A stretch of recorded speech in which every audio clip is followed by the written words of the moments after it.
When I was about 9 years old, my family had already been living in London, England for about 2 years. And there were two toys that I loved and played with. 95% of the time I played with a toy which, for those of you who have any familiarity with England, London, or soccer will know, it's called Subbuteo. I could go into a long description of how it is that I could spend 95% of my waking hours with this toy. I'll pass. But just suffice it to say, it dealt with soccer, and I loved soccer. The other toys that I possessed were, for the most part, these metal army vehicles of various sorts. Tanks and jeeps and trucks. That, as a 9-year-old boy, I used to like to play with in the way that 9-year-old boys play with these things. Bang, bang, bang, bang, bang, bang, bang, bang, bang. A lot of fun. One in particular I remember. A friend of mine had it. He was given it as a present. It was the coolest truck I had ever seen in my entire life. It shot little red plastic missiles. 8 of them. I only had one that could shoot 2. I wanted that truck. I wanted it very badly. And so, when I was at a store, which you may know, it's called Harrods. I was a familiar visitor to their toy department because they also had great Subbuteo stuff there. I'll tell you about the game later. I saw the truck, and I wanted it. And so I did what a silly 9-year-old boy will sometimes do, and I stole it. Well, listen, if you're going to shoplift, folks, shoplift from the best. But not only did I steal it and shoplift it, but as a silly 9-year-old boy, I got caught.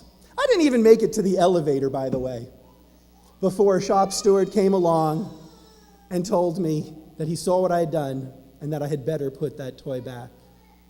I did, and I immediately ran home, feeling a level of shame at what I had done that wounds me to the quick even today as I remember it. But it also inspired me. It inspired me to act in ways that I would never have such a feeling again. And so, when you can ask members of my family, I am now absolutely maniacal when it comes to receiving that which I should not receive, change in a store or anything like that. And I am medactic, absolutely precise about returning that which is not mine. I should just add as a coda, not overly relevant to where I'm going with the sermon, but an appropriate one nonetheless for the story. About a week later, my father called me over to him, and he said, "Jonathan, I have a present for you." And he took out the truck.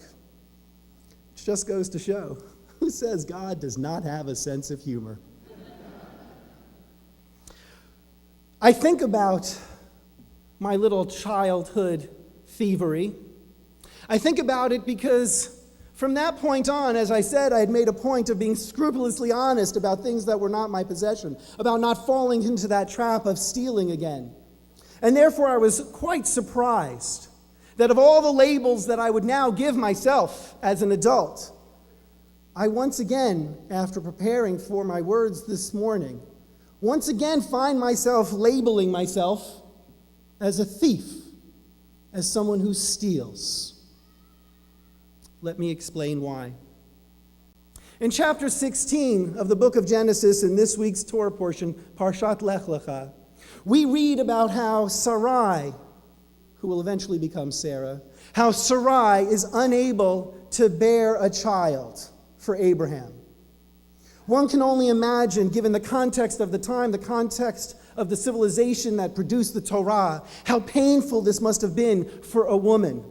For in that time, it is fair to say that so much of a culture's evaluation of women was their ability to bear children, and not just children, but ideally sons, to inherit after their fathers had passed away. And here was Sarai, unable to bear children at all, let alone a son.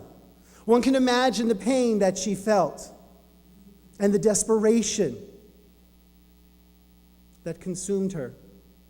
as she turned to her husband Avram and said to him, "Here, take my handmaid, take Hagar.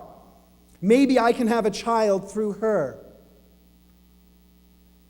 Avram does what he is told.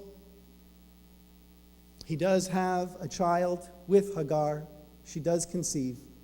And the Torah goes on to note that once she conceived, that her mistress, Sarai, was lowered in her esteem in her eyes.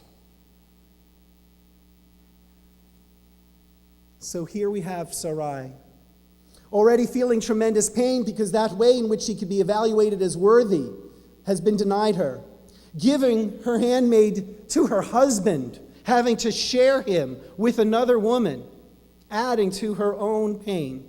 Now having that woman conceive so easily, adding to her pain even more. And then on top of it all, to have her handmaid look down at her now, because she, Hagar, could conceive, and Sarai could not.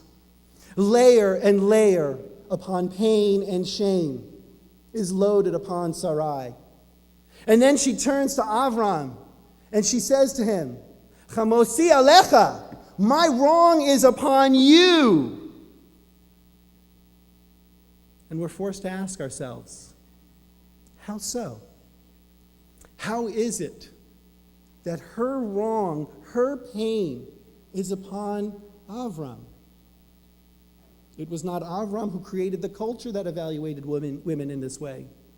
It was not Avram who was unable to conceive. It was not Avram who saw Sarai in a manner less esteemed, less valued, just because Hagar had been able to conceive.